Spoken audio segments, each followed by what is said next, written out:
So we got Graeme here, we got Gary, and we got Nick. Everyone here? Hey, Jay. I'm here. I'm here. I'm here. Awesome. Good mic check. So yeah, thanks everyone for coming in, tuning in today. Essentially, I gotta give a big shout out to Amber Scott, who actually proposed to reach out to Nick from SilverGoldBull. And yeah, because we're in the cryptocurrency space, we've seen a lot of people try to, first speculated and then creating their own currencies, creating various stable coins. So I kind of figured it would be just a good idea to kind of bring together the knowledge from both sides of the community here, and just have a good conversation.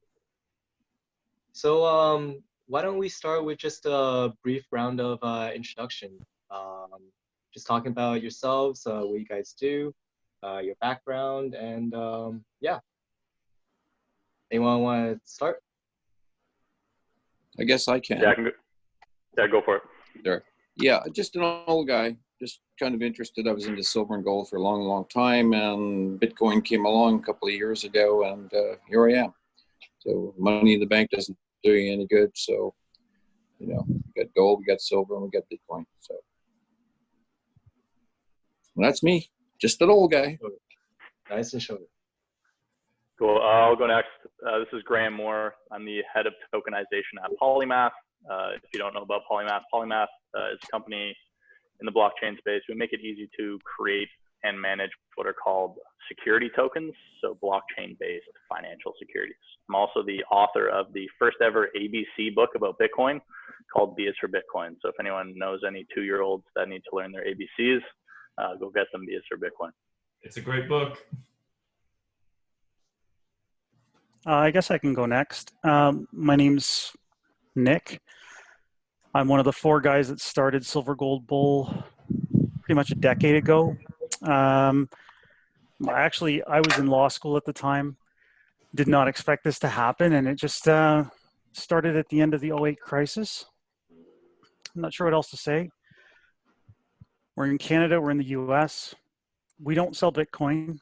We do love it. And I'm here to see if I can help educate. Awesome.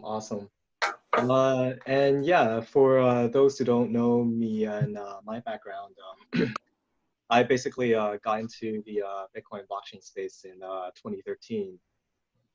Invested a little bit, lost it all in Mt. Gox, the exchange, for those who know about it. And yeah, just slowly delve into the whole cryptocurrency and blockchains, especially the development side.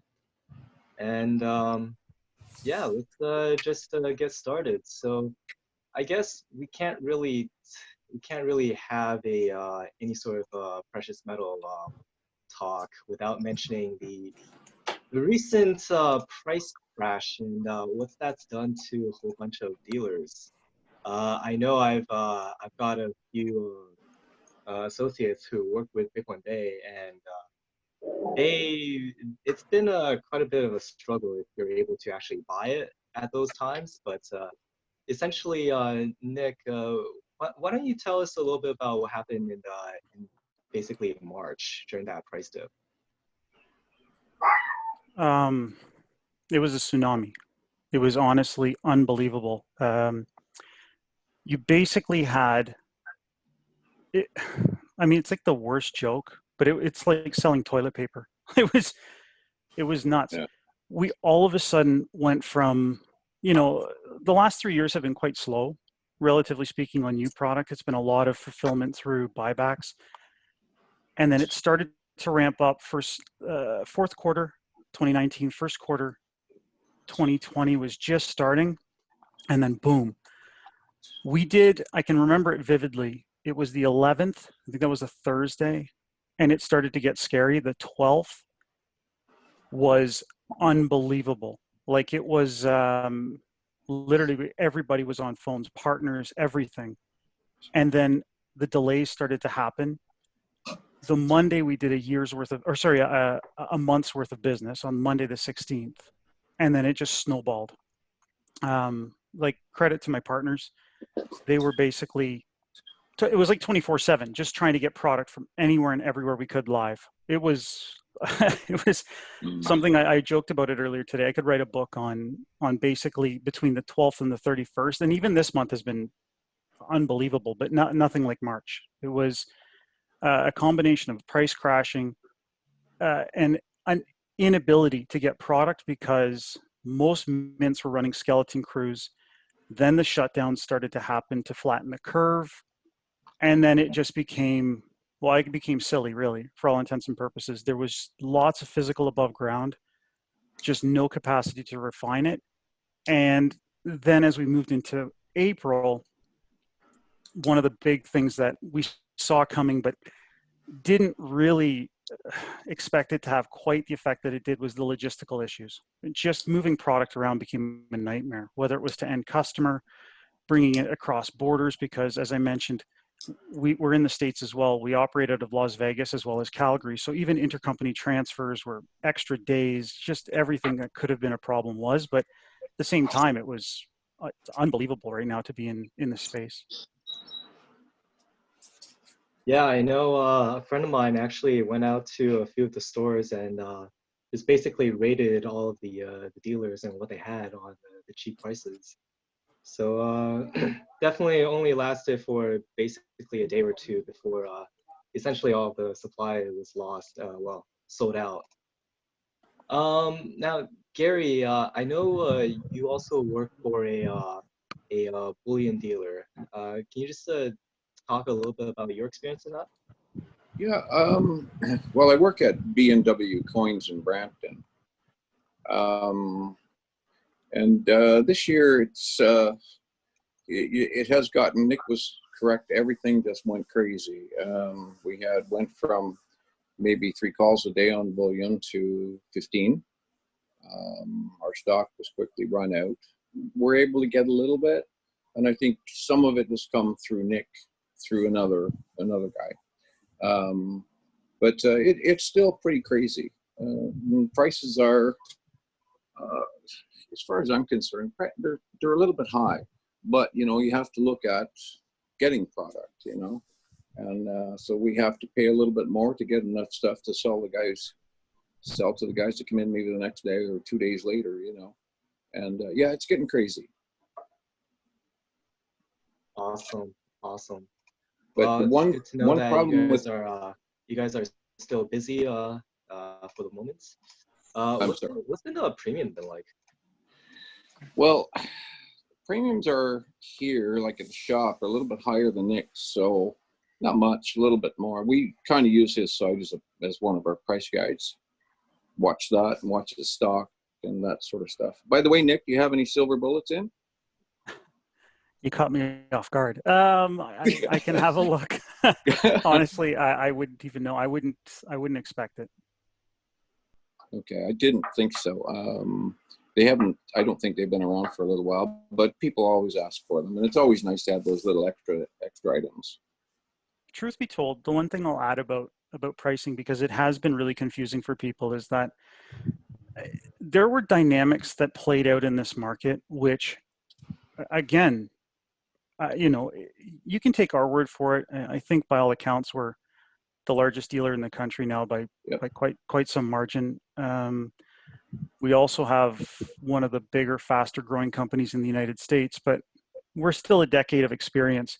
The people we've leaned on over the years as mentors, you're talking like 40 years at the top distributing, and they were left completely dumbfounded by this market. It wasn't just the physical side of it. I mean, you know, like I said, coming on the heels of years of low activity for mintages, and you can look at the U.S. mints. Silver Eagles is a really good benchmark. They're public.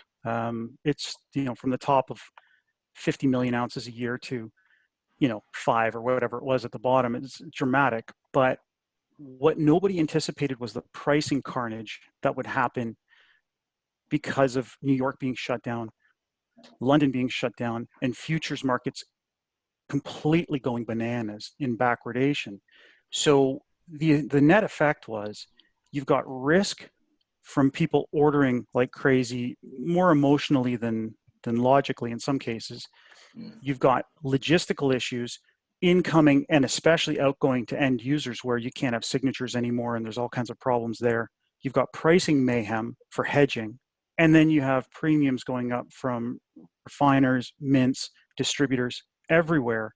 So the culmination was, on one day you had somebody buying, a particular item at, let's say, a gold maple at $70, $80 Canadian over spot. Fast forward 2 days and they're paying $200, and then fast forward another week, they're at $300 CAD over spot. And it was, and still, it didn't matter. It wasn't enough. It was just get it live and try and get it in a timely manner. Maybe that's the part that's the most interesting, was the fact that pricing was just so difficult relative to anything we'd seen before. Awesome. Now, I do want to include Graeme into the conversation. Now, Graeme, of course, you are working with Polymath, which is, correct me if I'm wrong, but you guys do exchanges as well for the tokens, right?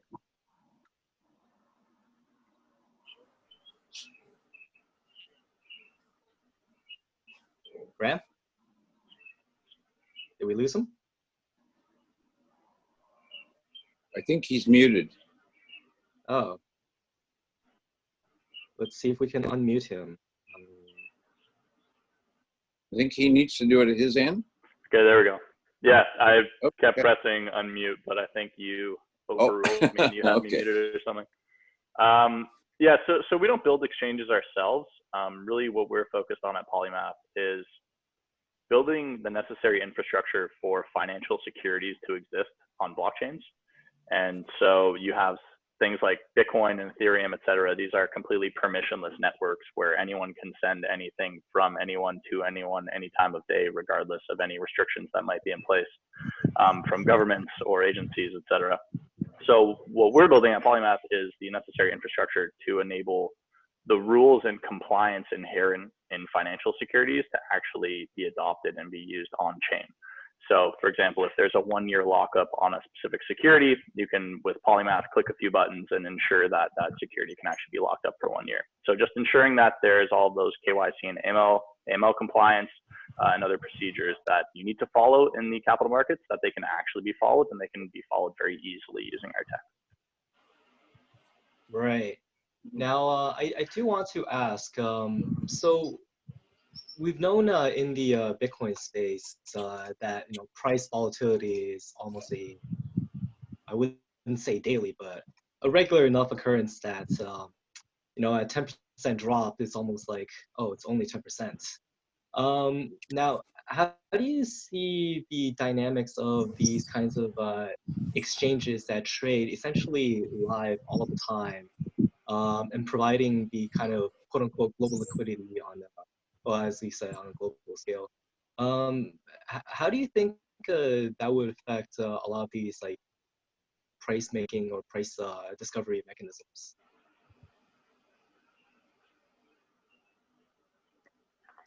Okay, Yeah, okay. No more pressing mute because I can't unmute, I guess. It's a setting that you guys have on. It's a general setting, yes. Yeah, okay. I'll stop muting for sure. Okay, yeah, I mean, to me, that's one of the really cool things about cryptocurrency in general, is you now have these completely open 24/7 markets where there is no such thing as 9:30 a.m. to 4 p.m. There is no such thing as President's Day or holidays or Canada Day or weekends, right? So you have perfect price discovery 24/7, 365, right? Like Bitcoin doesn't know what Christmas is. There's a saying I really like related to that, where on the blockchain, no one knows if you're a fridge, right? So you're just an address. Nobody knows if you're a person in Canada or in a sanctioned country, et cetera, when you're on the Bitcoin chain. And the markets function similarly as well, the fact that they're open, as I said, 24/7, 365. So it's really cool to see now we have kind of the first perfectly open market that never stops trading. So when you see that global liquidity coming into the Bitcoin space, I think a lot of it is related to that. There's even substantial volume on the weekends where people, I'm sure 5 years ago, thought that wouldn't be the case. So in terms of kind of like what we're talking about, like gold versus Bitcoin, if that becomes a discussion topic, like I would go Bitcoin all day. All right. Well, hopefully the conversation doesn't become a one or the other. Hopefully it's a healthy balance of both. So I do want to just go into the questions, and just for those listening in, the format that we'll be following is basically a series of questions, and the three panelists would take turns answering them. Feel free to type in the questions in the chats, and we'll just kind of see how long the Q&A will go. So the first question I had written down here was, how would each of you compare precious metals to, let's say, blockchain and cryptocurrency, both in terms of a monetary investment and as a industrial utility?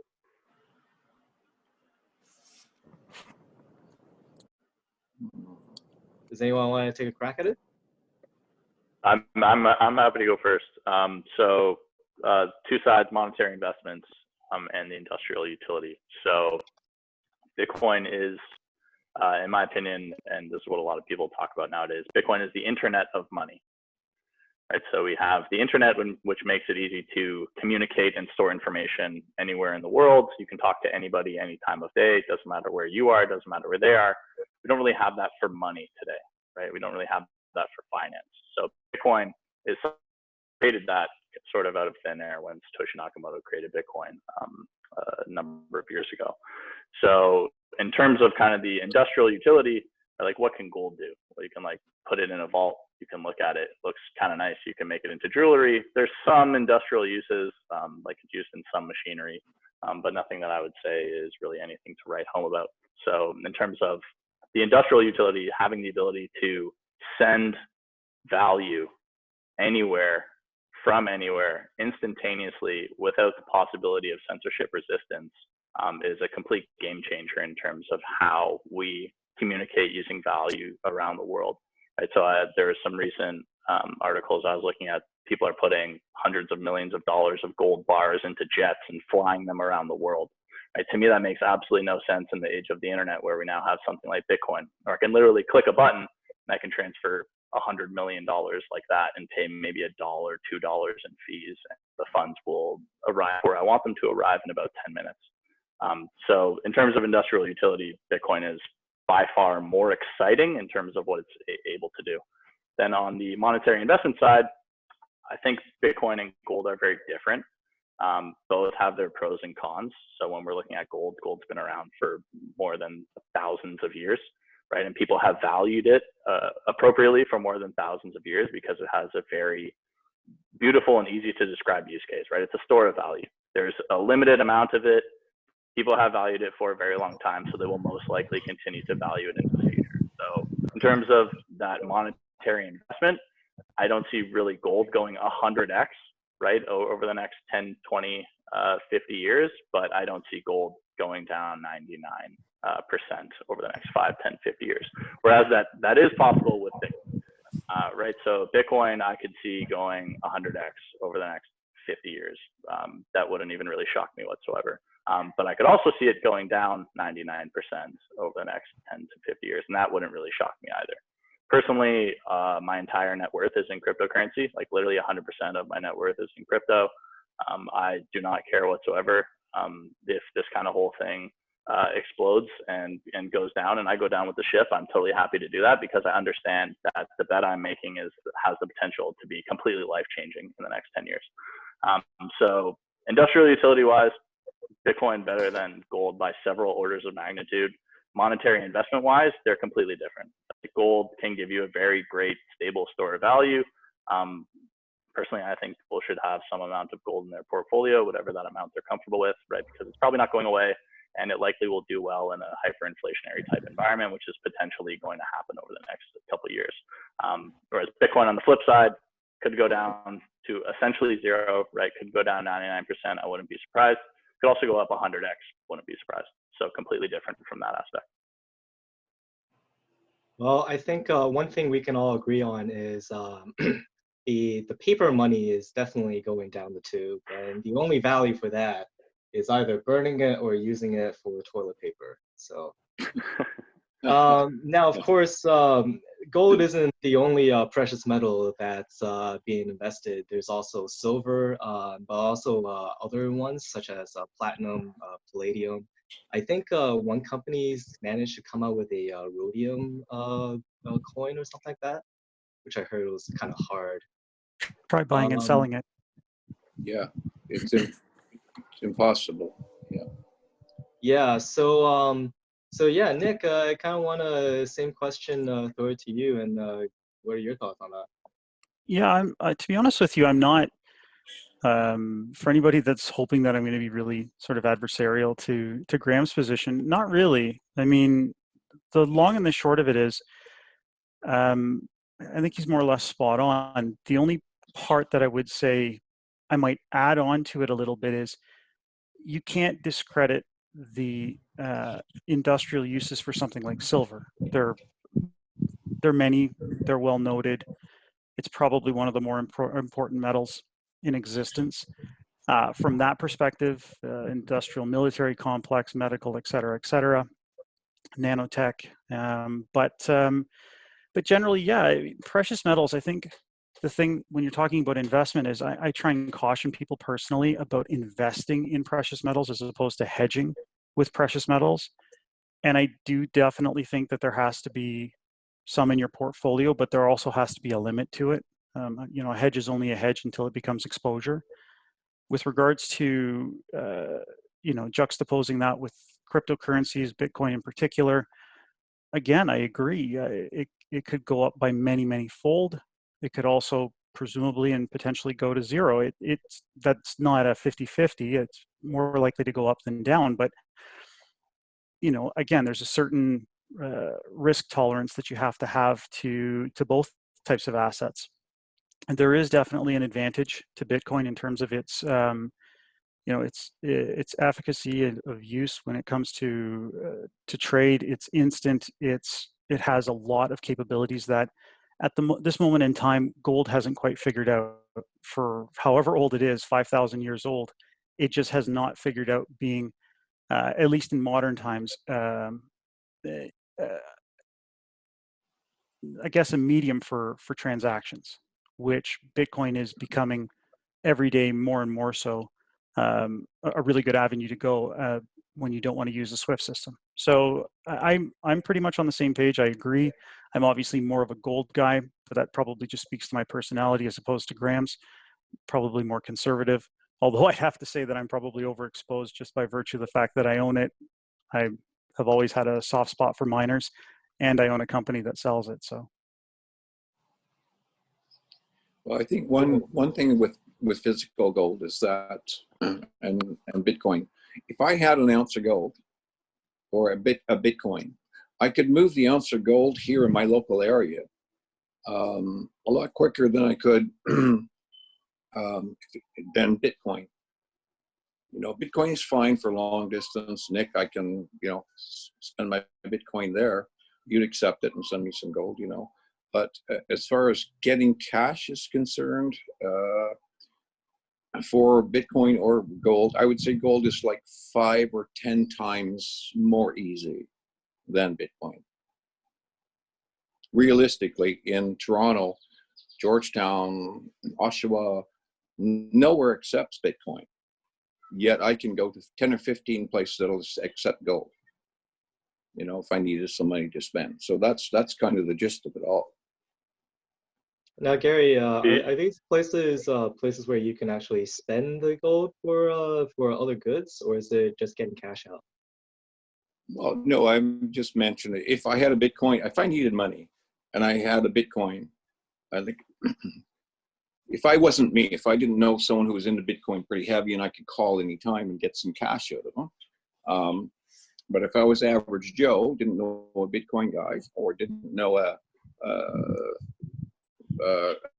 coin, sorry, if I didn't know someone who was involved in Bitcoin as much. And Jerry, you know, like Stan, the Bitcoin man, is the one I know fairly well, so I could always use him. But for the average person around here who doesn't know him, there's no way of getting cash out of Bitcoin. You know, if you need the cash to pay for something, no way. I don't know anywhere around. Yeah, so I would say there's sort of three ways. One, there could be a Bitcoin ATM somewhere near you. I mean, they're obviously more prevalent in major cities like downtown Toronto. I'm sure you could find a Bitcoin ATM if you walk 5-10 minutes. Outside of that, you probably can't find a Bitcoin ATM. You could go to another option, which would be local Bitcoins. So that's a place where people can find other people who have Bitcoin or who have cash and are looking to exchange. So that's another way. And then the third one would be if you have an internet connection, you can pretty much swap Bitcoin for cash anytime. But I'll say cash, I'll say dollars. So getting cash, I'll agree that you can't really do that instantaneously if there's no Bitcoin ATM around, or if there's no local Bitcoins type meetup where you can find someone who wants to give you cash. But you can still get dollars, right? Like I can go on my Coinbase account, or I can go on my CoinSquare account, or any of these exchanges, click a button and convert Bitcoin into dollars. I won't have cash, but I can have dollars. Right. Well, and I can send those to my bank account. That'll take 20 minutes, and then I can have that cash out of an ATM somewhere. Yeah. So I'm a little bit different in that I don't even use a credit card. I used Interact for a transaction about last week or the week before. It was the first time I've ever used Interact even. My credit card, I have one. I've had for many, many years, and I've used it maybe 4 or 5 times to rent a car, rent a hotel room. They don't want cash up front, they won't take cash up front. You got to leave your credit card number, that sort of thing, right? That's for their security. But yeah, so for me, like I'm kind of a cash guy, and most of us older guys, we're cash guys, you know. I hate to say it, but even almost everyone who comes into the coin shop, all the older guys, they come in with cash. They don't come in with the credit card or anything like that, you know. So, and you know, when I do talk to guys in the shop, and I do that on a daily basis, anyone say over the age of 25 kind of just chuckles at you when you mention anything about crypto, in whether it's Bitcoin Cash, Litecoin, doesn't matter what you mention. They just think it's such a silly idea, and they just don't understand it. But every one of those particular guys understands what silver and gold are, you know. So I guess younger people think more about speculation, you know, making money 100 times, 100x or whatever. But us older guys, you know, we've already, you know, we're looking for, not for speculation. We just want the insurance. That's basically, I guess, the way gold and silver should be looked at. It's insurance against catastrophe, against the kind of things that are happening right now, with all the money printing and, you know, all the stuff that's going on all around the world. So you know, you get to be up to maybe 50 or over, and, you know, you want insurance, because that's what you've worked for all your life. You don't want it to go away, and you certainly don't want it to go to zero, as, you know, what could happen in any of the crypto coins. So I just see it a different way, being an older person, you know. I don't have 5 years, 10 years, or 15 years. I may be gone in a year, you know. So for me, gold and silver has always just been insurance. That's all. You know, I saw this very interesting YouTube video on how to actually, I think it was a DIY video on how to make a silver containing like sterilizing spray. And essentially the guy was taking essentially 2 of these silver nickels. I got only one of them here, but he essentially took 2 of them and created an antibacterial spray that they apparently could use in hospitals and whatnot. Still heard that silver is a very good antibacterial agent. One thing, But if I could just yeah, add, I think, is yeah, go ahead. you know, what's going to be really interesting, and it's a neat kind of, in some respects, crummy time that we're in, but it's also a neat time, is, you know, gold is I think gold and silver have been rather predictable. I don't, you know, a lot of people are disappointed at their price performance rate. Well, it's hard to be disappointed with gold in particular, but even so, a lot of people are surprised that they're not higher spot price wise. And I think that they're actually performing relative to our most recent crisis in 08, 09 quite predictably. I think that this isn't really the time for monster appreciation. This is the time for, we're still in the heart of uncertainty and so on. I'm going to be really fascinated to take a, you know, a zoomed out view of Bitcoin in particular's performance and how it reacts to these markets, because, you know, it's so new. We don't really have the benefit of looking back to 2008, 2009, 2010 in a mainstream sort of way to see how the world interacted with cryptocurrencies right in the heart of a crisis, and then, you know, immediately following when whatever inflationary pressures are going to take hold and do whatever they do to assets.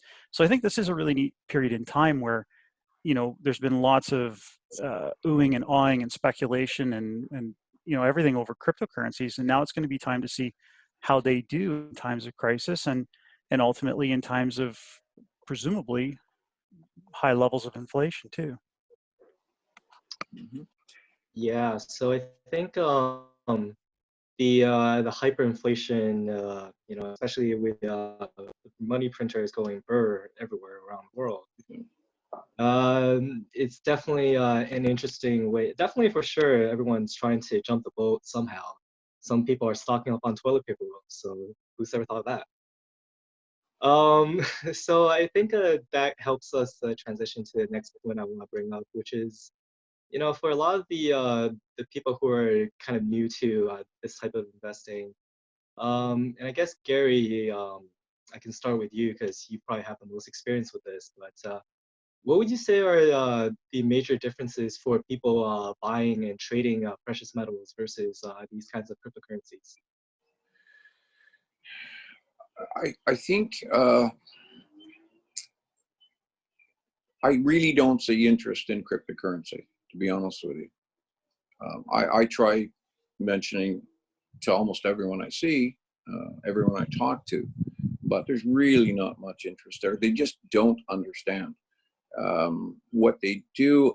I mean, gold and silver has a long, long history. It's been mentioned, you know, every day for the last 1,000 years, you know, and people tend to understand that, but they don't have an understanding for Bitcoin. And the ones that have heard about it have heard only the bad side of it: hacks, you know, illegal activities, money laundering. They've heard all the wrong side of it. You know, just don't understand it. Yeah, the two are quite different. But one thing I do like is that, you know, if in a pinch, if I needed some gold, I could always call Nick and we could do a Bitcoin cash deal over the phone in like 10 minutes, and the stuff would be on its way. I do like that. Compared to a check or a bank wire or any other means of payment, you know, Bitcoin, all the cryptocurrency are so much easier. But the public doesn't understand that. They just hear whatever they get off TV. So yeah, they just don't seem to understand it. Yeah, I'd agree with that in terms of kind of the understanding. I think we're still very much in sort of the early adopter phase of cryptocurrency. When you look at the amount of wallets that exist, probably only a few million people have cryptocurrency, right? In the grand scheme of things, with 7.5 billion people on the earth, that's still a very nascent and brand new technology. And new things are scary to humans, right? Like a lot of why a human is able to survive until we have over the last million years is that we're scared of things, right? And so when something's scary, we run away, right? When there's a new virus that's killing people, we stay indoors until it's gone. All right. And so one of my favorite things on Twitter, if anybody wants to look this up, it's called Pessimist's Archive. And all they do is they share newspaper clippings and radio segments about people being scared of new things. Right. So there's so many pessimists out there in the world. One of my favorite is it's a newspaper clipping from July 25th, 1894. The headline is, "Many citizens remain skeptical of underground travel. Fear of evil spirits below ground." Right? That's in the New York Times, and that's only about 100 years ago. Yeah. And people were afraid of going on subways because there were evil spirits underground. Right? And so that's what's really happening with Bitcoin right now. Exact same thing. It happens with pretty much every single brand new technology. People were afraid of elevators that didn't have operators in them. People were afraid of telephones. There's a lot of pessimist archives where people are afraid of comic books because they're turning children into murderers. Right? And so every time there's a brand new thing, people get afraid because they don't understand it. And so we're kind of still in that early days of Bitcoin. And if you are the kind of person who's comfortable and you do understand it, then you have a leg up on everybody else in society who's going to wait until 80% of everyone is already using something in order to adopt it. So I think we're in a really cool and exciting period where you can be a person who's on the early curve of something. Imagine if you were the first person to have a cell phone, or you were the first person who started trying to be an influencer on Instagram. Right? So we're still in that period where you have the ability to have the jump on other people because they're afraid of this new technology, just like humans are afraid of every new technology. Well, unfortunately, I'm not sure who exactly the first gold and silver traders are because they probably be thousands of years old by now. But you know the sorry about that. When it came to the adoption part, I can't help but recall the in the gold and silver market back in the 80s and throughout the 90s, really, after its crash, where even after when my parents and my father came to the U.S., you know, gold wasn't really that popular of a thing to invest, or that was a popular sentiment back then, right? Silver was dirt cheap. I think it was about like $5 or so.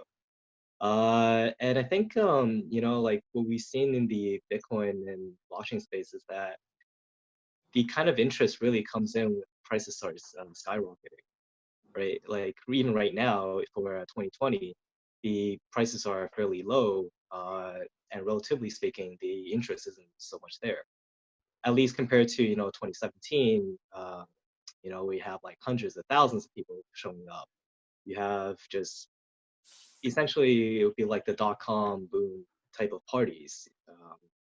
So I think definitely there is a lack of understanding and overall knowledge.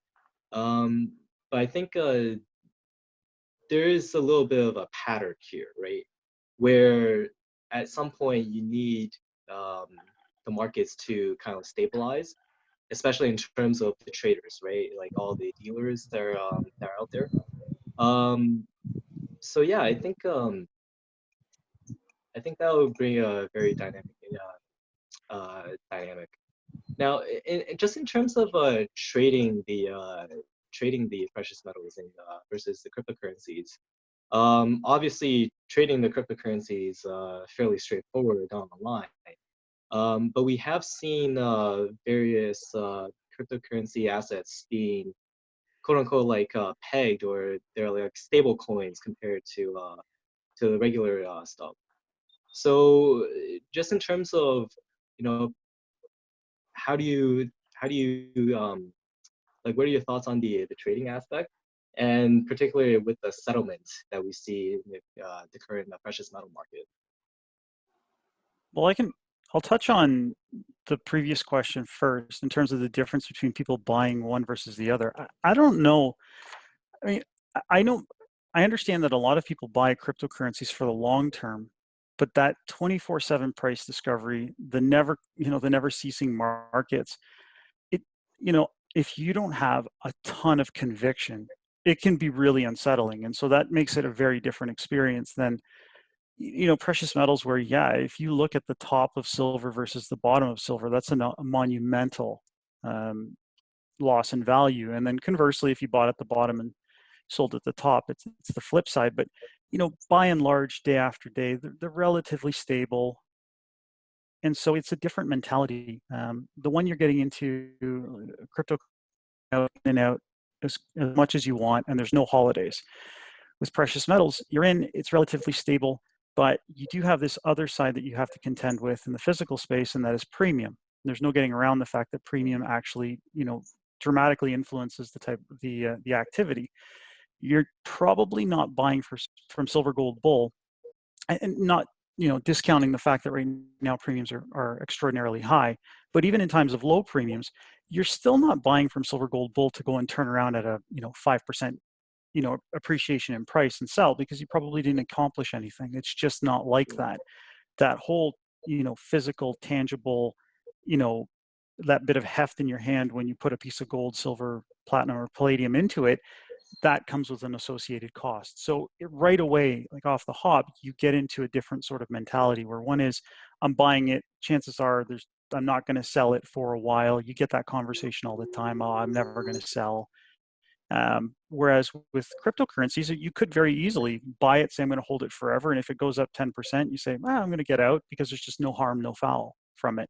So it kind of promotes a little bit potentially of a different mindset. Now, in terms of as a segue into asset-backed tokens, that's something that, I don't know, probably surprisingly to you guys, I do have a bit of experience in, because we supply gold to a gold-backed crypto. We store metal for it, and we've actually been working long and hard to try and find a way to bring it mainstream into Canada and offer it alongside what we already do. And the company is Digix Global, and the product is DGX, which is just a stable coin. It's gram denominated. It's fully backed 1-to-1 with gold stored in Singapore and in Canada. And I think there's a ton of potential, but we just haven't seen adoption in the space in any way, shape, or form. And I think that there's a lot of different factors that play into it, but not the least of which is the fact that it's just such a new space, and the regulatory landscape is really difficult to try and deal with when you're incorporating it into existing businesses. As a standalone, it's different. It could potentially work, but it just hasn't taken off yet. Well, that's actually a wonderful transition to the third question I had here, which was like, what are your thoughts on companies offering blockchain-based solutions for precious metal custodial services? And I guess you sort of already answered it, but the context for this next question is really, I noticed the company Sprott Metals partnering up and working with multiple different blockchain initiatives to tracking these kinds of assets. So yeah, I guess Gary or Graeme, why don't you give your thoughts on that? I think it's, first off, cool, right? So I talked a bit about my company and what we do. It's very similar, right? So we think that ownership represented on a blockchain is superior to legacy forms, which are a lot of the times actually just pieces of paper. And we that the entirety of the financial securities universe will move onto the blockchain at some point in time. It's really, at this point, a matter of when, not if. And so these kind of gold-backed tokens, real estate-backed tokens, all these types of things, we just think of them as securities. We don't really think of them as coins or as tokens. They're financial securities. They are something that represents ownership in something else. And so really, I think at some point in time, because of the efficiency gains, because of the automation gains, because of the transparency gains, and ultimately the liquidity gains that you can get from this new technology, eventually everything will be a blockchain-based token. Right, so when you sell your house, you will move some tokens from your blockchain address to the buyer's address. When you sell gold, unless it's physical, of course, you'll be moving blockchain-based tokens. It won't be entries in an Excel spreadsheet. It won't be entries that get fed into some type of exchange that are not blockchain-based, right? So everything will become blockchain-based at some point. Because of those benefits that I mentioned, and it's really just a matter of time. So players like Sprott doing that, we talk to companies like this all the time. Fidelity is another huge player in the custodian space. They are looking at security tokens, these kind of gold-backed tokens, these real estate-backed tokens, equities, debt, et cetera, et cetera. So the big players like the Fidelities, like the Sprotts, like State Street, they're all looking at this space. It's still very early though, right? So we talked about Bitcoin being early. That space is even more early. So I've been working at a company focused on that space for now almost 3 years, right? And it's still brand new, right? Like we essentially invented the space 3 years ago. So to go talk to banks about something that was invented 3 years ago, it's very much an uphill battle. So we're still kind of in the very early innings of that. But I think it's clear at this point the advancements and the improvements in the technology are just going to make it a no-brainer, but we're still a few years off, but it's going to be really exciting when it does happen. Gary, We still have a legacy banking system that's not going to give up in my lifetime. You know, that Bay Street, Wall Street, they're not giving in. They're, you know, they might in 20 or something like that, but Bitcoin, I think on the blockchain, it becomes too transparent, and there's no room for fraud and all the bad things that you know, a lot of outfits are into. So I can't really see it, say, over the next 10 or 20 years. I don't know. To me, it just doesn't. Do you foresee smaller businesses or like the smaller players trying to take advantage of this instead? Oh, I think so. I think that, you know, I'm kind of into Bitcoin Cash mostly because it's so fast and instantaneous. It's such a pleasure to show it to someone. They're just in awe when you know, send them $1 or something like that, or, you know, get them to download a you know, Bitcoin, a wallet, and then send them over 25 cents or $1 or something like that, just to get them interested and give them something to think about. And it just happens fast. No waiting for blocks to trade or blocks to confirm or anything like that. It's instantaneous.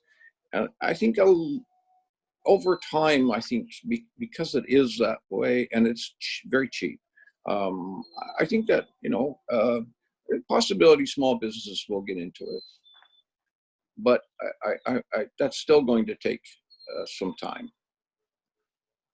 Now, I know that companies have tried basically digitizing the gold and silver holdings for their customers.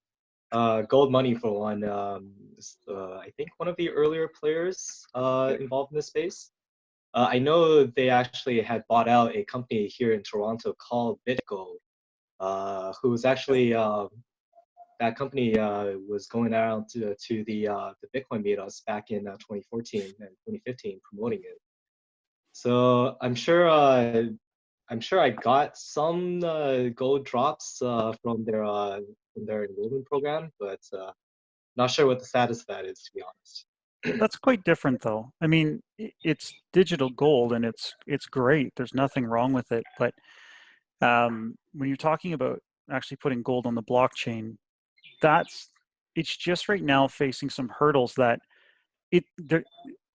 they're going to be conquered, and it is going to happen, and it's going to be an important part of the precious metals landscape at some point.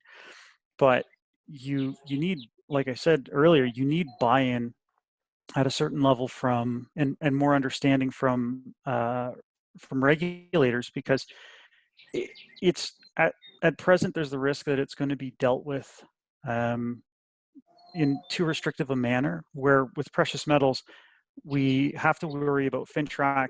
It's a positive obligation that we have. That's no problem. But then you're taking another 2 to 3 steps. It makes it very prohibitive to, like I said, to do anything that's complementary in the space where you can have a precious metals dealer that offers physical and then also offers a gold-backed stablecoin. And I think there's lots of opportunity there. If it's big enough a product, it's liquid enough, it would alleviate some of the issues that have plagued this precious metals market right now, which is you're forced to go in and buy product with super high premiums.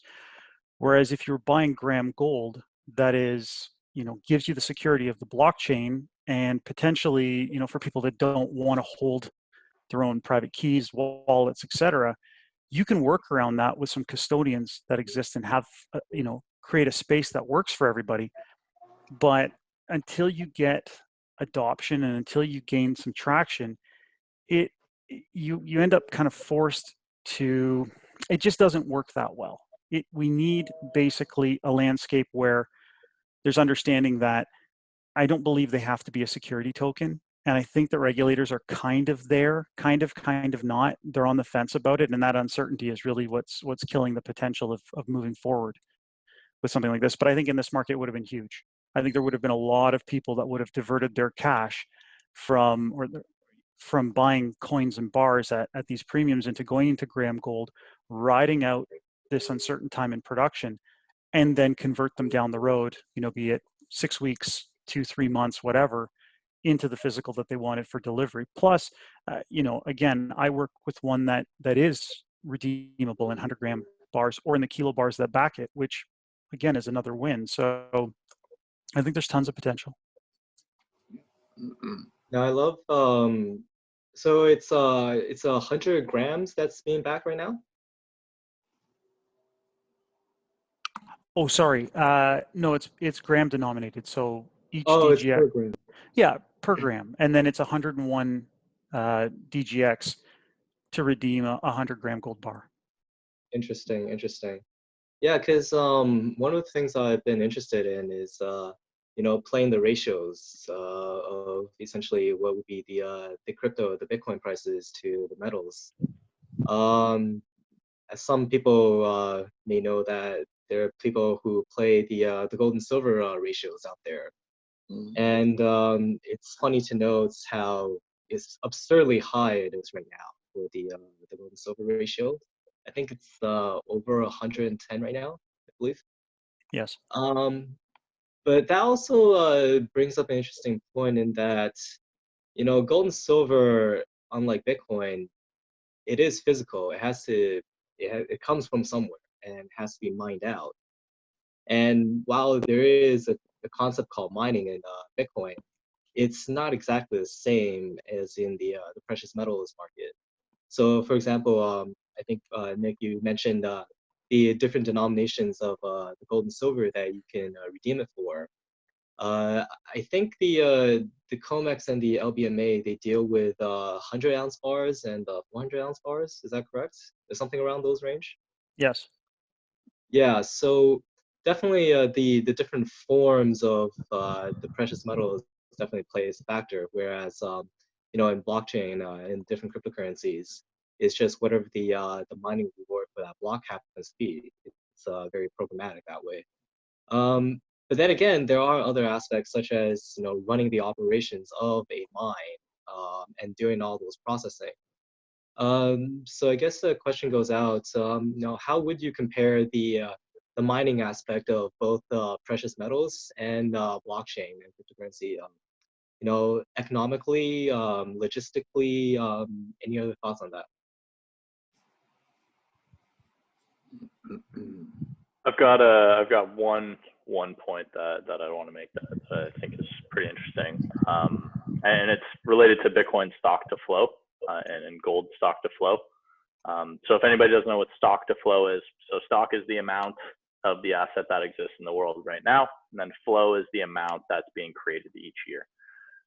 So gold, its stock to flow is 62 right now. So it would take 62 years at the current rate of mining to create the exact amount of stock that exists right now.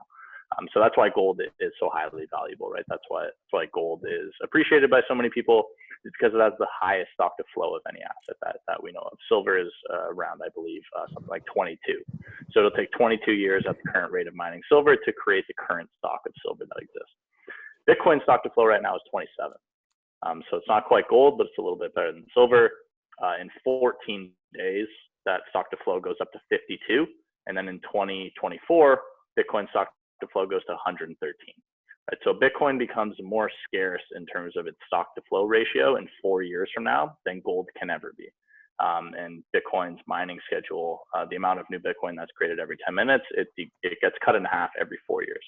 Right? So gold doesn't really have this ability. Actually, when you mine more of it, it becomes less valuable. Right? But Bitcoin's only going to ever have 21 million coins that exist. I think somebody posted before this panel started that asteroid mining is going to become a thing eventually. Right? So what happens when someone mines a quadrillion tons of gold? like actually what happens? Like think through that in your mind. And obviously that's not going to happen in the next 5 years, but 20, 30 years from now, 50 years from now, that's completely not outside of the realm of possibility. Okay, and so in terms of mining and kind of how that operates, I'm not really big into sort of like buying mining stocks, whether it's gold or Bitcoin. Personally, it's a commodity business to me, so I'm not a huge fan of it. You just kind of try to get your costs down and mine as much as you possibly can. But yeah, that was the one thing that I wanted to talk about in terms of mining is the stock to flow ratio for gold and the stock to flow ratio for Bitcoin, where Bitcoin is about to become more scarce 4 years from now than gold will ever be, and infinitely more scarce as time goes on. So in terms of mining, I think that's one thing that people need to take into account when they're looking at cryptocurrencies and when they're looking at precious metals as well is, well, how scarce is it actually, right? What does it take to pull this thing out of the ground? What does it take to mint this thing from a computer or a piece of software? And that's just kind of the most interesting thing that I can ever think of when I'm thinking about mining. So Graeme, can you just touch a little bit on Ethereum? Because I know they're moving to a different mining setup, and so the economics would be slightly different. And of course, Ethereum right now has a lot more, well, let's just say industrial usages, industrial applications for it. Can you just touch on that briefly? Yeah, so what you're talking about, Ethereum is moving from a consensus algorithm for mining from proof of work, that's what it's called, to proof of stake.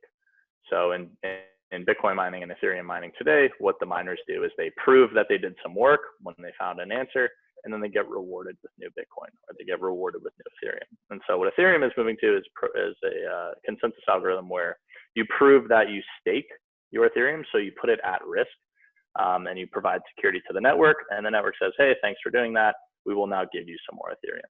And so where Bitcoin has this sort of mining schedule where the amount of new Bitcoin that's created gets cut in half every 4 years until the year 2140 roughly for Bitcoin, where no Bitcoin will be created ever again.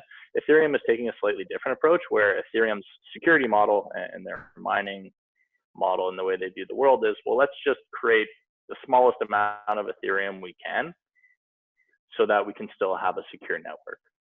So Bitcoin kind of this rigid fixed structure. Everybody knows what's going to happen until the end of time. There's going to be this amount of Bitcoin created this minute. There's going to be this amount of Bitcoin created 10 years from now, 100 years from now, et cetera.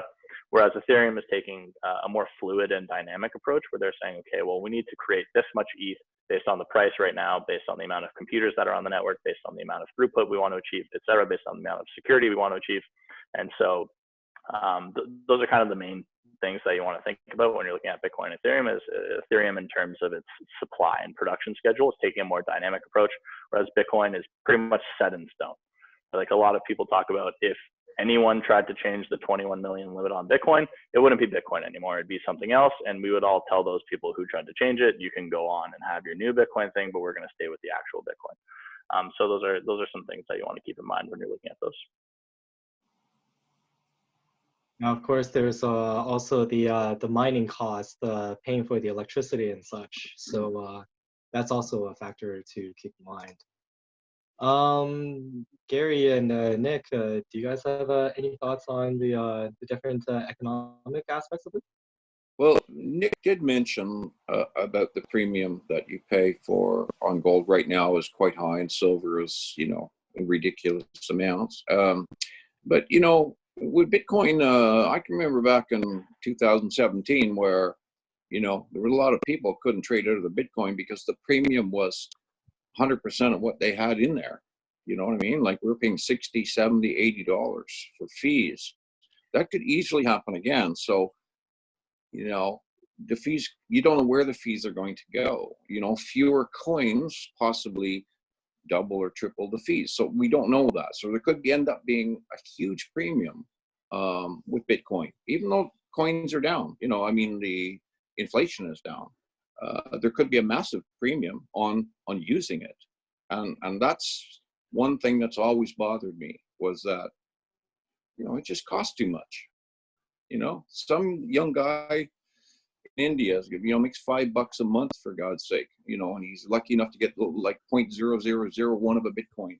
But to him it's useless because he can't spend it when, you know, you can't pay the fees to get out of his like he's paid such a premium to begin with. He can't get out without losing whatever he had in it. So that's my problem. The people who don't have money, who don't, the 3 billion, 4 billion who live on like under $100 a month, they can't use crypto. You know what I mean? They can't afford it. It's too expensive. So it leaves them out in the cold. So that's sort of premium that we could see.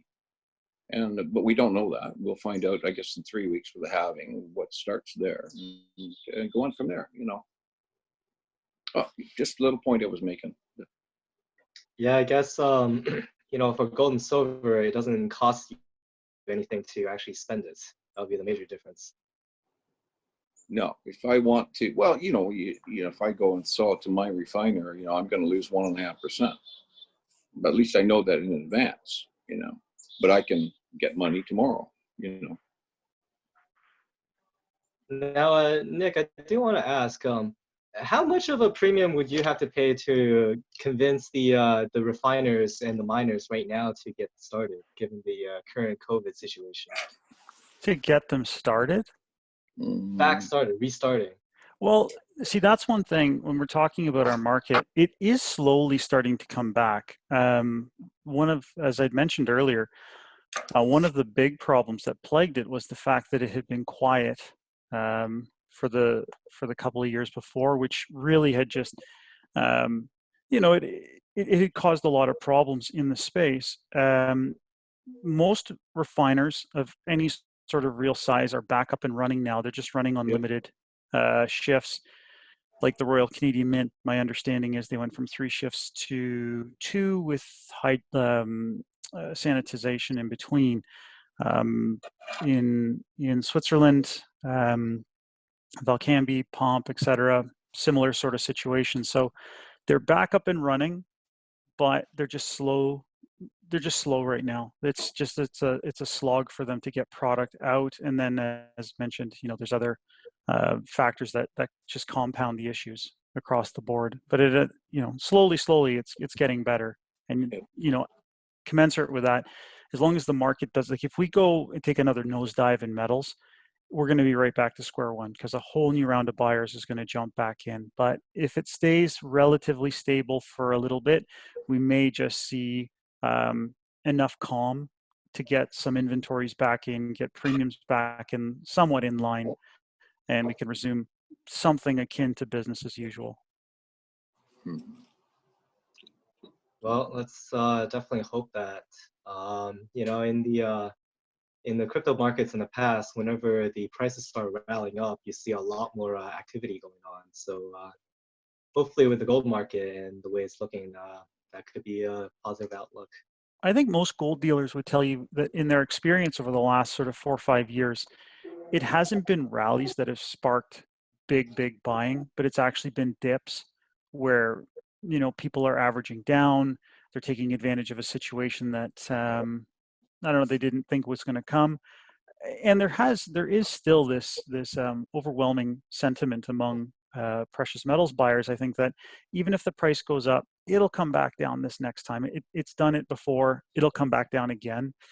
I don't know what that level is where people get FOMO and all of a sudden they start to chase prices like they did in 2009, 2010, and ultimately what culminated in 2011 at the highs. It's going to come as well. That side of the market will definitely be back. Just none of us have really figured out what that magic price is. Because to be honest with you, I would have thought $1,700 US gold would have probably been it. But it's, that in and of itself didn't do it. It was the pandemic that made people go crazy. Right, and of course we want everyone to be investing safely and not be buying at the peaks.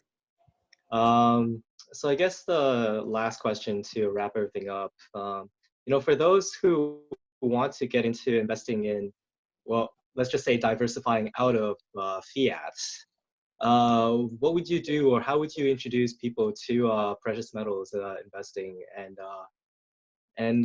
crypto as well? And I guess what can the two markets really just learn from each other? Yeah, for crypto investing itself, I guess in terms of like mechanics, like how can you buy cryptocurrencies? Personally, I use Coinbase. So Coinbase is an exchange. They're headquartered in San Francisco. I believe their deposits in cash, I think, are FDIC insured, but I'm not 100% sure on that, so don't quote me. But they've just been around for a while. They're relatively well known. I don't really have a fear of them stealing my Bitcoin. I still don't leave Bitcoin on the exchange ever, or Ethereum on the exchange. So as soon as I convert dollars into crypto, I immediately move them off into a cold wallet that I have in my possession. That is in a very safe place. But yeah, so just in terms of the mechanics, like how would you start buying cryptocurrency? Personally, I like Coinbase. The interface is very easy. They're a company that I trust, although I don't really trust anybody in the crypto space, but they're more trustworthy than others, I would say. Another one, if you want to support a Canadian company, I would do maybe CoinSquare. Another one is Coinberry. I believe ShakePay as well is in Canada, although I'm not 100% sure on that. So that in terms of mechanics, that's where I would go. In terms of kind of resources and places to start thinking about Bitcoin and cryptocurrency, personally, my favorite person on earth is Andreas Antonopoulos for this. Thank you, Amber. Yes, ShakePay is in Canada. Personally, I love Andreas Antonopoulos in terms of resources for talking about Bitcoin and cryptocurrencies more broadly. So if you just want to go on YouTube and search Andreas Antonopoulos, you'll find him. Him talking about Bitcoin is something that got me really excited about it in the early days. Just having that global, permissionless, censorship resistant, digital, unseizable by governments money. That was what really got me excited about Bitcoin in the first place. So I would highly recommend that if you want just one place to go watch some videos by Andreas Antonopoulos and maybe go get his book as well. I wish he was sponsoring us because we give him such a big shout out there. Yeah. I'll go. Or Gary, who wants to go next? I'll go next. Okay, you want me to go? When I talk to people, like I say, I do it 2 or 3 times a day at the shop at least. I always suggest that there's nothing wrong with trying something new, precious metals, and especially crypto, but just do it with money that you know you won't need for a couple of years. You know, if you don't take your girlfriend out for dinner and you got an extra $40 left over, come and buy an ounce of silver, or come and buy a little bit of Bitcoin or Bitcoin Cash, something like that. You know, one of the cryptos, Ethereum, Litecoin, who cares? You know, they're all, as far as I'm concerned, they're kind of all the same. They all have a future.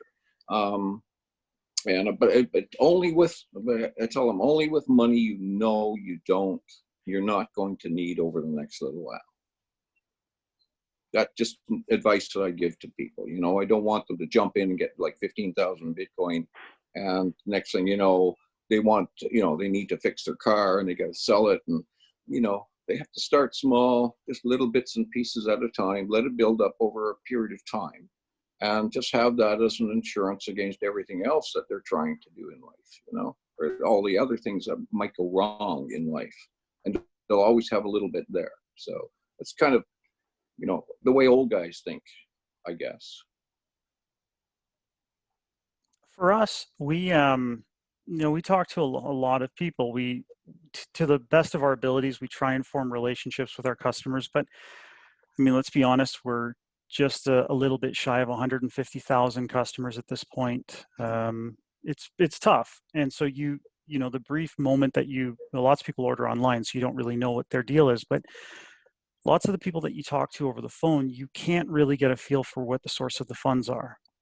But, you know, if somebody asks, I think the most prudent thing that I could tell somebody, and I think it's equally applicable in both spaces, if you're going to purchase this and you're going to be nervous the whole time, you're probably overexposed.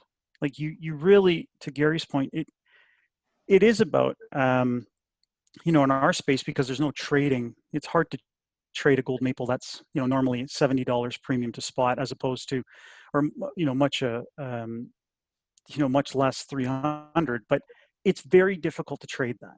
So if you can't buy it and basically not think about it for a little while, maybe you need to reevaluate your motives in getting in. It's really, for us, it's about a hedge against not just, complete and utter chaos in markets and hyperinflation. Like that, we try and limit that talk because we don't want to spook people into purchasing. It's really about just the gradual and in some cases more pronounced erosion of the dollar buying power. And in terms of, cryptocurrencies, again, we don't sell them, but we have a lot of customers who do actually have involvement in that space. And I really don't think that the two markets need to be adversarial. I think they can be quite complementary. They don't, they don't have to be, you can have exposure to both. And I would probably guess that the same rules apply.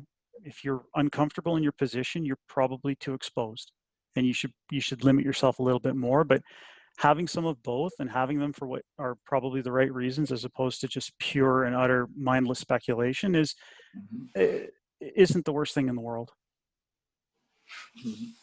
Yeah, I gotta say, for me personally, it's the best way I've managed to talk with my friends and family about it really is, what am I giving up to get the cryptos or the precious metals?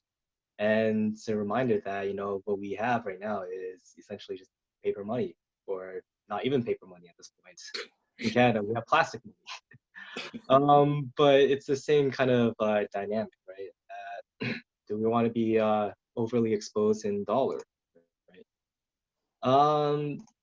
Ed, I saw your message. Do we have any Q&A from the chat that we can ask our panelists here? For sure. Yeah, like we're a little bit over time, but like Gary, Graeme, and Nikolas, if you have a few seconds to entertain some questions from the crowd. Yeah, happy. Yep. Yep. I'm good. Okay, so guys, so like there's two ways we can have questions here. If you want to verbally ask it, put your hands up and on the participants panel on the side here, and we'll randomly pick some members to ask questions. And Jerry and I also will be looking at the chat on the side and picking some interesting questions as well to ask the panel. So yeah. If does anybody want to start? Raise your hand or put anything up. So a question from William. Yeah, the question from William says, best learning resources for crypto investing? Try not to look up any resources for crypto investing because you will probably lose your money. That is, in my opinion, the best advice, right? There are a lot of pitfalls that you can run into when you start thinking about purchasing cryptocurrency. It's still a very nascent space. There are a lot of less than savory people out there that want you to give them your money. So it's very hard to kind of stay away from that. If you go and Google how to make money in crypto, like you'll find 99 out of 100 things that are going to steal your money, or at least not be a good investment for you.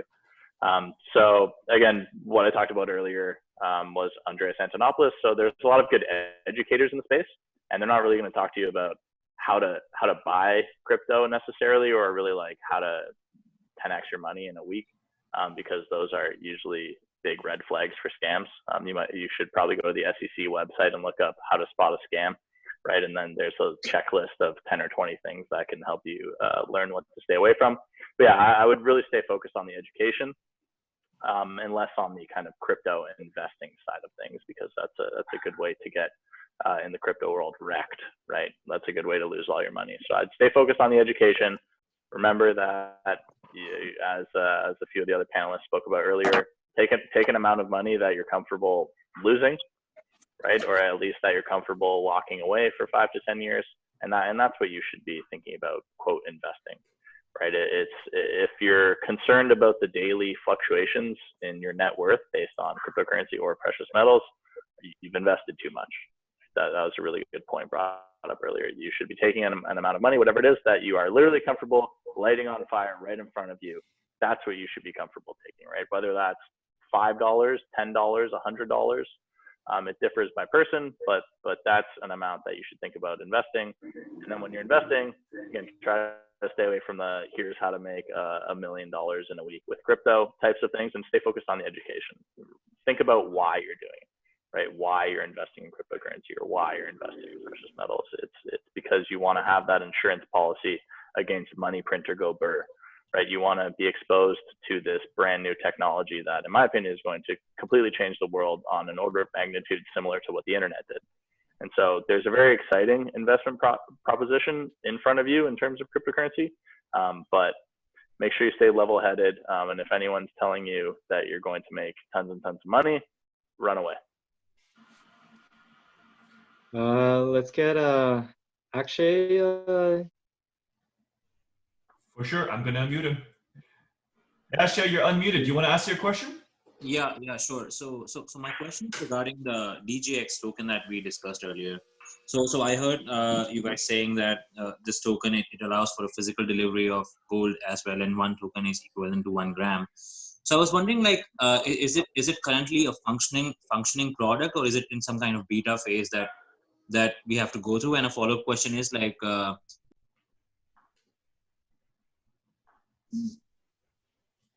You broke up there. yeah, so I'm saying my follow-up question is like, where can we buy this token? And the question I asked earlier was that, is the physical delivery of gold against the 100-gram equivalent tokens that you hold, is it currently possible, or is it in some kind of beta phase, this entire project? Yeah, no, it's not in beta phase. Digix has been up and running for well over a year. Again, the only issue that exists in it is prevalent throughout the whole space, which is none of the major tokens that have come to pass at this point, whether it's PAX-G, DGX, you name it, have really reached what you would call the sort of critical mass that they need for tremendous amounts of liquidity. So DGX is available on, Bitfinex is probably the biggest exchange that they're on, a number of other smaller ones. Digix.global is a good place to go to actually get all the information on it, because as I was mentioning, we do sourcing of gold for them. We do the allocated segregated storage for them. The redemption is possible right now. Initially, it was just in Singapore, but because of our abilities with regards to logistics, we can actually get the gold to the end customer. No, so it's absolutely up and running. They've got a terrific proof of provenance for the gold that goes in. I can tell you that we had to work.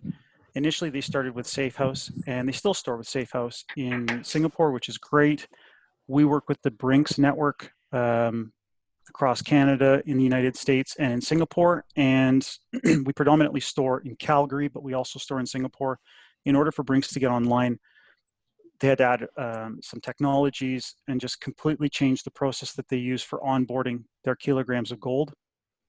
But in terms of a resource, I wouldn't want to sell them short. I would say Digix.global is a great place to go to learn more about it. And then there you can also get all the exchanges that you'd be able to transact with this particular token on. Our goal, it isn't really a particularly big secret. Our goal would be to, if possible, and we've been working with regulators behind the scenes for quite some time at a very high level, is to have a project where potentially we offer DGX as an alternative to pool, so that clients that want to buy pool, for all intents and purposes, are not doing it in some dodgy program that's stored in, a vault that they don't know about, but is actually being done in a fully transparent, decentralized manner, where we would team up with, whether it's a BitGo or one other top tier digital custodian that would hold the keys, so that, because most of our clients have no interest in that, and we create a cost-effective solution for people to buy cheap gram gold and then ultimately have redemption from it and potentially some other goodies down the road with some technologies.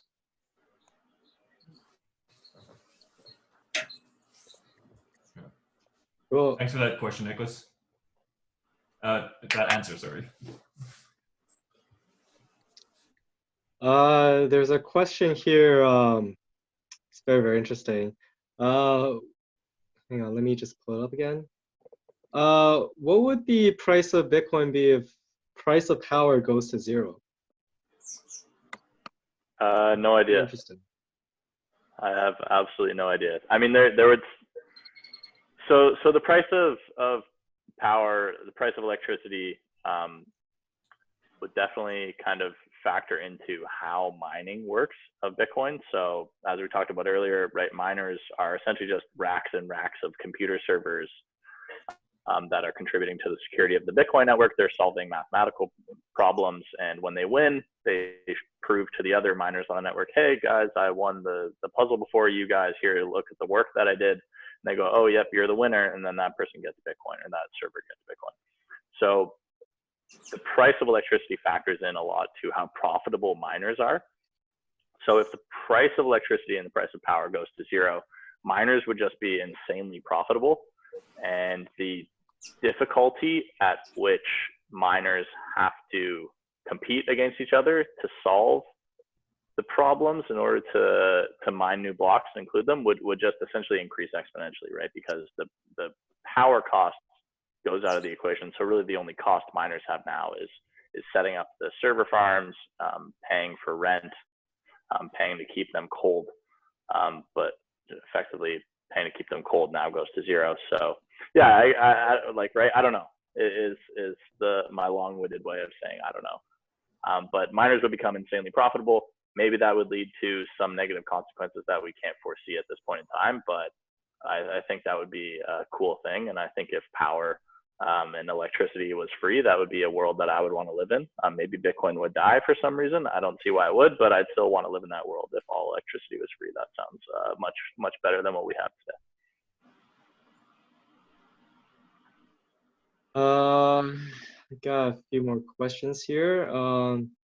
So Graeme, again, this question is, what's the future for Ethereum? I personally am bullish on Ethereum. So my company originally started building 100% on Ethereum. We actually noticed over the last 3 years that we've been building our technology on Ethereum that there's actually some problems with it when you get into regulated markets. So there's issues with KYC and AML. For example, when I send you some ETH or I send you a token on the Ethereum blockchain, when I pay a transaction fee for that, it goes to a miner somewhere, right? But we don't know what miner. So when you go and you talk to JP Morgan and you go and you talk to Citibank and you say, hey, we're building on Ethereum, they go, oh, we won't touch that. But they just will not. Their KYC and AML policies and what regulators have told them, it just hasn't caught up yet. They are uncomfortable. They cannot send funds to someone they do not know. Right? It could be a miner who's based in Iran, who's currently on a sanction list. It could be a miner in North Korea, right? So banks are just terrified of the public permissionless Ethereum network, similar to how they are with Bitcoin right now. So that may change, right? Like news companies and pretty much every other company was terrified of the public internet. Now everybody's on the public internet. So that could change soon. And I mean, hopefully it does. Personally, I think Ethereum is still really exciting. I think it's cool what people are able to build on it, right? We were talking about earlier, decentralized exchanges. That's a really cool thing on Ethereum, having all of these synthetic tokens that represent other things, people creating derivatives, right? Anyone being able to become their own bank and creating exotic structured products is something that's really exciting to me. Whether that continues to live on Ethereum into the future, I don't know. But today, Ethereum is clearly the winner there. I'm excited to see what other networks people build. Polkadot is coming online soon. If anybody wants to do some research on that, that seems to be very promising. So yeah, the fact that Ethereum exists and that people are building cool stuff on it is something that I think is really awesome. I don't know if it will be the let's call it the winner of the smart contract platform or even the store of value platform into the future. But personally, I hold some ETH. I think there is a percentage chance that it will become very valuable in the future. So I'm excited to see what happens. All right, we have time for one more question, I guess. So let me just go through and see which ones. Max, get the dog in the house. Take the dog. I'm on a program. All right. So I guess we can ask this question. And unfortunately, this is the only question that's left. Can you comment on BSV's newly introduced scripting capabilities? So I personally don't know enough about BSV, and I haven't really been following the project that closely to really make like any informed comment that would make any sense to anybody and really be of value. So I kind of have to leave it there. All right, we'll leave it there then. Okay, yeah. So I want to thank everyone who came out and tuned into this panel discussion here. I want to give a chance for each of our panelists to give one last word about any sort of thing that we want to mention, any sort of shout out. So Graeme, why don't we start with you? Yeah, this has been really fun. Thank you guys for having me, Edward and Jerry. I appreciate you guys bringing me out. Yeah, go learn about Bitcoin. It's really exciting. Go learn about crypto. Go learn more about precious metals if you haven't already. The space of cryptocurrency is incredibly exciting, incredibly fast moving. If you have a curious mind, there will be something that you can find, and then you'll sort of fall down the Bitcoin rabbit hole, as everybody talks about. Always something fun to learn, always a new person to meet that has an interesting point of view. If you want to go talk to me somewhere, you can find me on LinkedIn, Graeme Moore. Find me on Twitter. I tweet pretty much all day, every day. It's at @MooreGrams. That was my rap name back in high school and in university. So it's at @MooreGrams if you want to go find me on Twitter. Say hi to me whenever. We can talk about Bitcoin, cryptocurrency, Polymath, security tokens, finance, gold even. You know, whatever you want to talk about, hit me up. Thanks, guys. All right, Gary. Oh, I just I enjoyed the talk tonight. It's and I'm kind of proof that old dogs can learn new tricks, and I was forced into it though. With my worry is the financial system coming down here, fiat being worthless, negative interest rates, all that sort of stuff. So I just thank goodness that I had a few bucks put away to put into crypto, a few dollars to put into gold and silver, and I have everything going for me. Enjoyed tonight. Thanks, Gary. Thanks. Nick. Yeah, likewise. I enjoyed tonight. Not really something that I do very often is anything like this, so I appreciate the opportunity. I think the next 12 to 18 months are going to be really interesting in both these spaces. In some respects, it's not ideal circumstances as I'd mentioned, but in other respects, I think it's going to be pretty intense and pretty crazy. In terms of SilverGoldBull, yeah, SilverGoldBull.ca in Canada, SilverGoldBull.com in the United States. Give us a call. Happy to talk to people. A lot of times people are intimidated. The whole notion of, that I have to be a millionaire or I have to be something that you really don't have to be. It's free shipping on orders over $299. This is a very peculiar market to make a first impression in because, as I'd mentioned, premiums are higher than normal. But I mean, sanity will resume at some point, and certainly having some exposure to some asset other than just cash is probably a good idea at this point. So we're happy to help people, walk them through the process, from payment options to what to purchase, etc. Yeah, by all means, give us a call. In terms of contacting me directly, you can reach me through LinkedIn, Nikolas Morianos. I don't hide myself. Twitter I love, but it's a cesspool. So a lot of times I keep it to just being angry about being a Calgary Flames fan. But I'm happy to talk to anybody if they have questions or anything in the space. I feel like in many respects I feel like a super young pup, but at the same time I've been doing this a decade, and I've had the ability to work around and work with some truly brilliant people. So there's probably something that I can help somebody with at some point. That's awesome. That's awesome. And of course, you know, like we definitely want the COVID-19 stuff to pass as fast as possible so things can get back to normal. I, for one, definitely want to get back to the in-person meetups where we get to enjoy this conversation over drinks. Over beer, yeah. You know, the one thing I did notice, and I guess to close things off, is you know, throughout the years that we've been doing Bitcoin Bay, I've been trying to get a lot of these kinds of adoption going through, whether it's Bitcoin or silver. And I gotta say, it's equally difficult to convince people to buy my bills at the bar for either crypto or silver. They kind of just leave me hanging. So I think there's more space to grow both markets here. And with that, yeah, I'd like to thank everyone for tuning out. We are recording this video session, so it should be viewable for later dates. Yep, And, on YouTube. Yeah, on YouTube. And yeah, keep following us on Bitcoin Bay. We're going to be having another video meetup first sometime in May. May 11th, and it's going to be a panel on investment and comparing investment communities in Toronto and in San Francisco. So we'll learn how crypto companies get invested and in both these places. So stick around for that one.